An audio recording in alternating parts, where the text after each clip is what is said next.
bienveillant, d'échanger, de créer un lien puissant entre nous. Merci infiniment.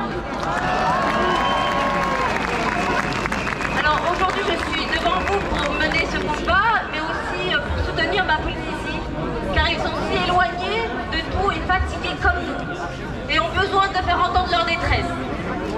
Sachez que dès le 23 janvier en Polynésie, la Polynésie va basculer dans une véritable ségrégation. En ce moment même, dans tous les bureaux recevant du public et dans les commerces, des employés de l'Agence de régulation sanitaire et sociale passent pour répertorier les noms de tous les non-vaccinés afin de les donner au ministère de la Santé. Ce contrôle des non-vaccinés est exercé dans le but, et tenez-vous bien, de les soumettre à une amende de 1 500 € qui sera effective dès le 23 janvier. Un scandale. Cette méthode est illégale. Elle empiète sur le secret médical, sur la liberté. Elle n'a aucun sens compte tenu de l'inefficacité de ces injections sur la transmission et n'a aucun fondement scientifique. En plus de cette obligation vaccinale, la Polynésie est totalement fermée aux non-vaccinés. Omicron se multiplie malgré tout, mais bien sûr, c'est encore la faute des non-vaccinés, qui, eux, ne moyennent plus. Le gouvernement polynésien sait qu'il joue avec le feu et qu'il faudra bientôt rendre des comptes. J'appelle donc tous les Polynésiens à faire entendre leur voix. Nous sommes un peuple libre, éveillé et spirituel, et nous ne devons pas perdre cette joie qui nous anime et que le monde nous envie. Ne pas choisir de se battre, ne pas choisir de voir la réalité en face, c'est se condamner à la passivité. Et la passivité conduira à condamner nos enfants à vivre en bons petits soldats de ce système. Le peuple polynésien doit retrouver son âme. Nous y arriverons. Je voudrais aussi avoir une petite pensée particulière pour les médecins et les soignants qui se sont battus pour la vérité et qui ont perdu le droit d'exercer. Je pense particulièrement à mon oncle, Yves Cornette de Saint-Cyr, médecin immunologue, qui a passé toute sa vie à écouter ses patients, à adapter chaque soin, à faire des recherches, à sauver des vies et qui ne peut plus travailler aujourd'hui. Aujourd'hui, les médecins sont considérés comme des producteurs de soins, partenaires des labos, alors qu'ils sont avant tout des producteurs de santé à l'écoute de leurs patients. Mais ne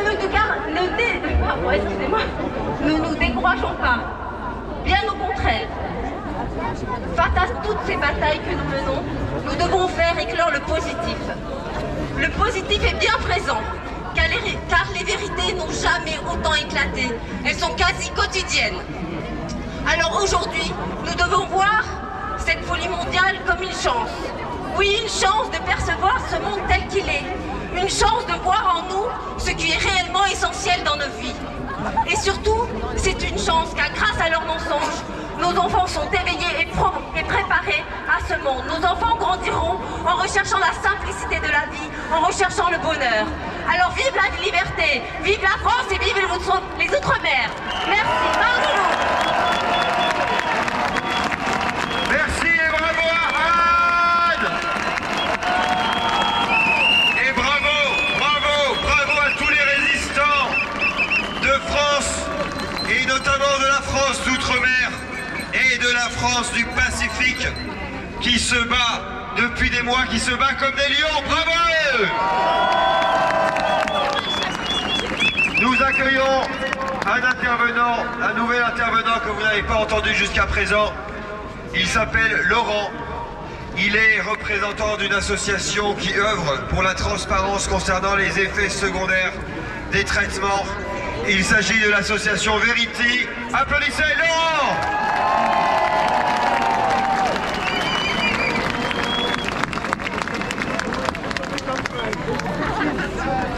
Bonjour à toutes et tous, et merci de votre présence. Je m'appelle Laurent Di Loreto. Je suis ici pour porter la parole d'un collectif de parents dont les enfants sont décédés dans les jours qui ont suivi leur vaccination contre le Covid-19. Parole que je prends au-delà de tout clivage politique et ou sanitaire. À ce titre, nous remercions Florian Philippot de nous offrir cette tribune. Je ne suis ni médecin, ni pharmacien, ni scientifique. Et bien naturellement, je n'ai aucun intérêt à entrer en conflit avec vous. Je suis juste un père aimant et conscient de combattre pour la vie de nos enfants. Si je suis devant vous aujourd'hui, c'est pour vous informer d'une réalité cachée. Cette réalité que des familles demandent de connaître pour trouver la force d'avancer face au drame qui les a frappés, qui les frappe et qui continue de les frapper. Le 15 octobre 2021, Olivier Véran a affirmé devant la commission des lois de l'Assemblée nationale qu'il n'existe aucun décès avéré imputable à la vaccination. Merci. Les mots du ministre de la Santé sont choisis avec soin. Aucun décès imputable à la vaccination. Mais alors, à quoi est imputable le décès de Maxime le 26 juillet 2021, à l'âge de 22 ans, quelques heures après avoir reçu sa première injection? Sachez que Maxime est avec moi, est en moi, est avec nous. Je suis allé sur sa tombe et Maxime m'a demandé de vivre pour lui, avec nous. À quoi est imputable le décès de Sophia par thrombose le 21 septembre 2021, à l'âge de 16 ans? Après 11 jours après avoir reçu sa première dose. À quoi est imputable le décès de Mélanie le 7 août 2021 à l'âge de 15 ans, elle aussi, après avoir reçu une inoculation de ce produit?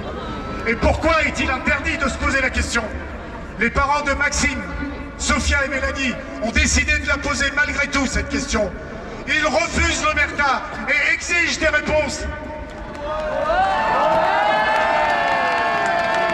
Pour les obtenir, ils ont fondé l'association Verity France. À ce stade du discours, je voudrais vous faire part d'une des phrases qui m'a le plus ému lorsque j'ai rencontré le papa de Maxime à Sète.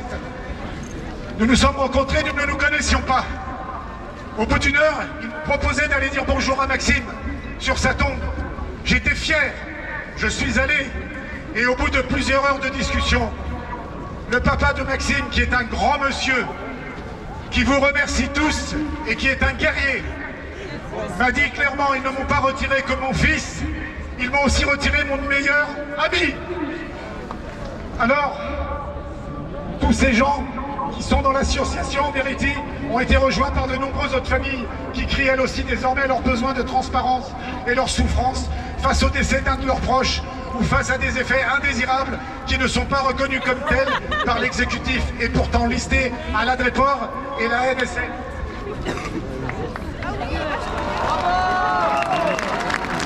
Le cri porté par ces familles a besoin de notre soutien. La vérité étant notre bien commun. La vérité a besoin d'être portée collectivement dans un immense élan pacifique mais déterminé au nom des jeunes vies perdues. Ainsi, le 26 février prochain, place de la Comédie à Montpellier, la première étape du Tour de France de la vérité sera lancée.